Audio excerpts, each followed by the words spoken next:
అందరికీ నమస్కారం. నేను మీ doctor Praveen Kumar, senior kidney వ్యాధి నిపుణులు, నారాయణ మెడికల్ కాలేజ్ హాస్పిటల్.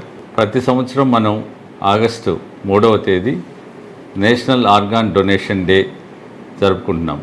ఈ ఆర్గాన్ డొనేషన్ డే అనేది ముఖ్యంగా ప్రజల్లో అవయవదానం గురించి అపోహలు తొలగించి వాళ్ళని చైతన్యవంతులు చేసి అవయవదానాన్ని ప్రోత్సహించడానికి ఇది ప్రతి సంవత్సరం జరుగుతుంది. మన దేశంలో జనాభాలో చాలామంది ఎండ్ స్టేజ్ డిసీజ్తో బాధపడుతున్నారు. సుమారు 1,00,000 మంది వివిధ అవయవాల కోసం ఎదురు చూస్తున్నారు. ప్రతి అరగంటకు ఒకరు అవయవం అందక చనిపోతున్నారు. అలాగని రోడ్డు ప్రమాదాలు ఏం తక్కువగా లేవు. రోడ్డు ప్రమాదాలు చూసుకుంటే మనం ప్రపంచంలోనే అత్యధికంగా జరుగుతున్నాయి. కానీ అవయవదానానికి విషయానికి వస్తే మనం అట్టడుగున ఉన్నాం. ఇది ముఖ్యంగా అపోహలు, తర్వాత అవగాహన లేకపోవడం వల్ల ఇదంతా జరుగుతుంది.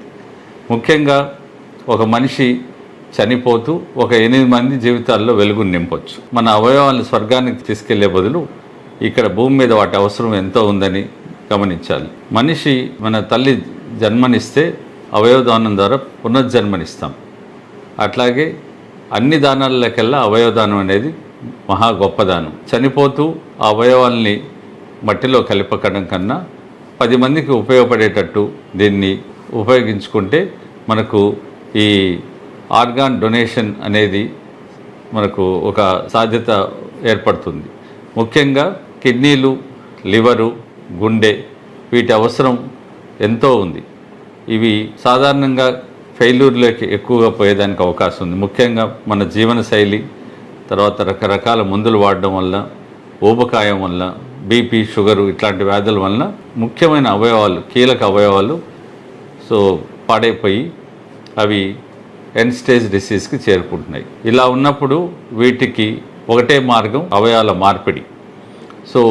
కొన్ని అవయవాలు అయితే జీవదాతల నుంచి తీసుకోవచ్చు. ముఖ్యంగా కిడ్నీ, లివర్లో కొంత భాగమే కాబట్టి తీసుకోవచ్చు. కానీ గుండె, మిగిలిన అవయవాలు ఈ మరణానంతరం దానం చేసిన వాటి నుంచే తీసుకోవాలి. ఎందుకంటే ఇవి జీవదాతల నుంచి తీసుకోలేము.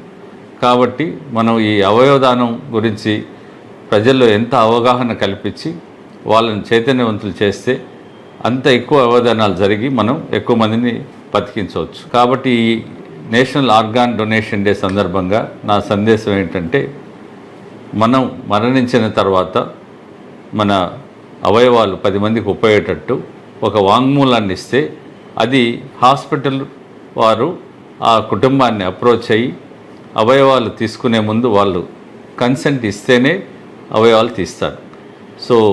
అవయవాలు తీసిన తర్వాత మన శరీరం ఎటువంటి ఛిద్రం లేకుండా మళ్ళీ యథాస్థితికి వాళ్ళు కుట్లు వేసి ఇవ్వడం జరుగుతుంది. చాలామంది అపోహ ఏంటంటే అవయవదానం తర్వాత మన బాడీ అంతా డ్యామేజ్ అయిపోతుంది, తర్వాత అది గుర్తుపట్టలేకుండా అయిపోతుంది అనుకుంటారు. అలాంటిది ఏం లేదు. ప్రజలు గమనించాల్సింది ఈ అవయవదానంతో మనం కొంతమంది జీవితాల్లో వెలుగు నింపొచ్చు. వాళ్ళకి మనం చనిపోతూ కూడా ఇంకొక 10 మందిలో బతకొచ్చు. దీన్ని దృష్టిలో ఉంచుకొని ఎక్కువ మంది ముందుకు వచ్చి మరణానంతరం మీరు ఆర్గాన్ డొనేషన్ కన్సెంట్ ఇస్తే ఇది ఎంతోమందికి మేలు జరిగినట్టు ఉంటుంది.